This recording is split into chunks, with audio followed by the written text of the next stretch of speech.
Syempre, right, we're gonna be having 5 more shows for Sarili Nating Mundo, the World Tour. Our last 5 shows for this year, 4 in Australia. Alis kami mamaya, going straight to the airport, diretso namin to Melbourne. That's our first show. Then we're gonna do Auckland, Sydney, and Perth. Tapos our grand finale will be in Abu Dhabi on December 2. That's gonna be our final show, our 40th show. And like tulad nga sabi namin kanina, pagdating sa show na ganito, it's a show full of songs and stories. And I do my whole set.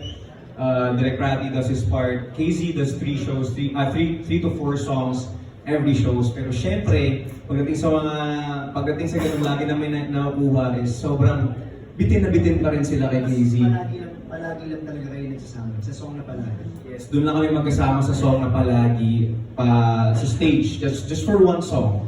And bitin sila kay KZ. Kaya I'm proud to announce and we would like to invite everybody next year, TJ Monterde, KZ Tandingan at the Smart Araneta Coliseum.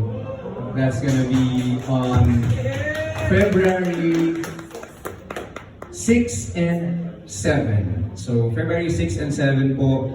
Ito, back-to-back na kami ni KZ dito. There's gonna be more KZ dito sa show na to. And mas marami kaming banters na wala dun sa Sarili Nating Mundo show. Walang masyadong banters. Yes, sir. Sino po yung director?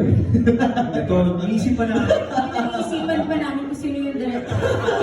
Of course, directed by Direct John Prats. So, yan. Perfect. Okay guys, of course, Direk, yung thoughts naman. Sa mga guys yan, syempre. Pressure ako. No, we just wanna enjoy. Sabi nga nila na parang dapat mas maganda sa SNM, may ganyan, dapat nag-design. But for me, hindi siya pwede i-compare doon. But we're gonna do and we're gonna create something different. Yes.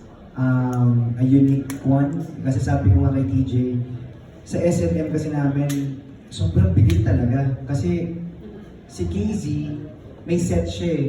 So nagkikita lang talaga sila.